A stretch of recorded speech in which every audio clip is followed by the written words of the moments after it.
as you continue to learn English, you realize the importance of having real English conversations with someone. But English conversations, especially with native speakers, can be a little bit stressful. They can make you nervous. They can even make you a little bit afraid or scared. And so sometimes we avoid having real conversations. Well, in this English lesson, I'm going to give you 5 pieces of advice. I'm going to give you 5 tips, things that you can do to get ready to have excellent English conversations with native English speakers. The first thing that you need to do to be ready to have good English conversations is to develop your English listening skills. You should be doing a lot of English listening practice. When I've talked to people who are learning English, they often mention that they are nervous or afraid to have a conversation with a native English speaker because they are worried they will not understand what the native speaker is saying. So it's vitally important that you spend time watching YouTube videos, watching English reality television, listening to English podcasts. You need to have your English listening skills at their best so that when you do have a conversation with a native English speaker, you don't have to be nervous. You don't have to be afraid that you won't understand what they are saying. So practice those listening skills. That is the first and probably one of the most important steps that you can take in being just a little more calm when you have an English conversation.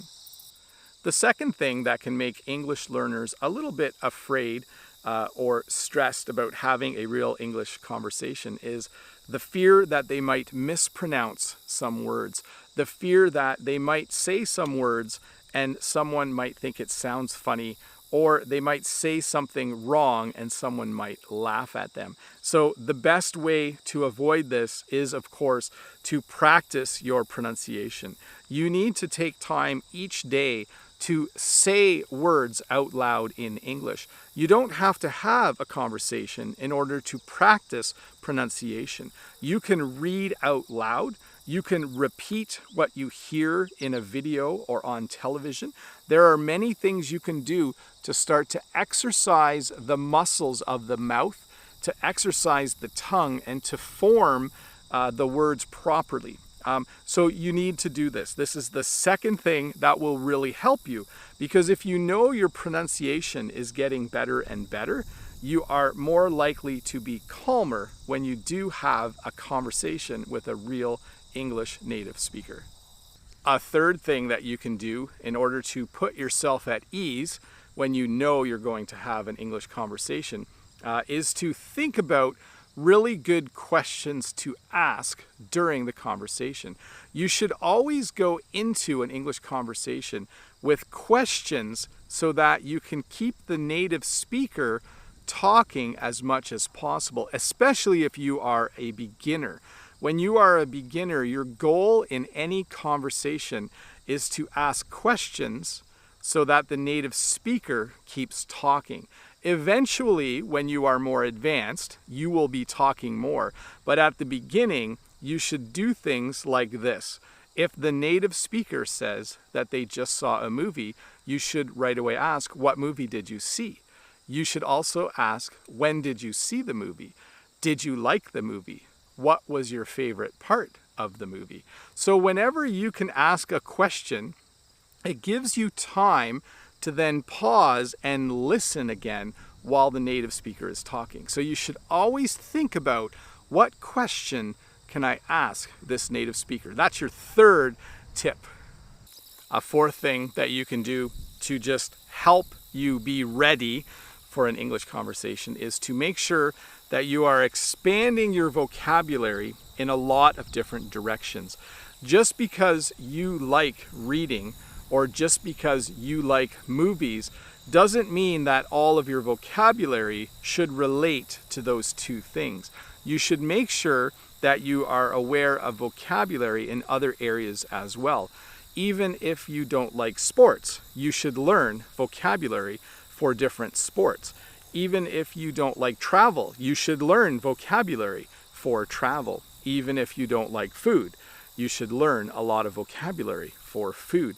So what this does is it gets you prepared ahead of time. It allows you to have a solid foundation of vocabulary in a lot of different areas. Because one of the things that I know English learners have told me that makes them nervous about having a conversation is if the conversation topic goes in a direction where they don't know any of the words. I know someone once said to me, I was having an English conversation with someone and they started talking about sports and I didn't know any of the words that they were using and I didn't know how to participate in the conversation. So expand your vocabulary, not just in the directions that you like, but in every direction. Broaden your vocabulary as much as possible. That's number 4. The 5th piece of advice that I'm going to give you is this: be honest. Be honest with the native speaker that you are having a conversation with. Just tell them that you are a beginner, that you are just starting to learn English. Tell them that you are at the intermediate level, but that you still sometimes have trouble understanding. You might be surprised, first of all, how nice people are. And secondly, you might be surprised how much easier it will be to have a conversation with them.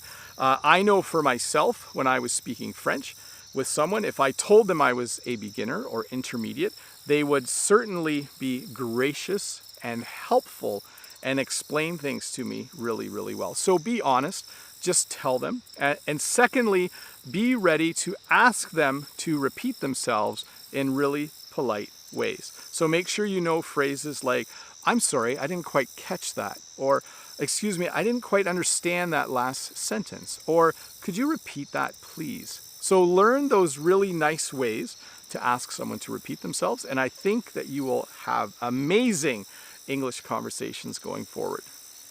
So I know I said 5, but here is a 6th tip for you. You need to be brave. You need to have courage in order to get ready for and have great English conversations. As you learn English, this is vitally important to your progress. So I really hope that you can be brave.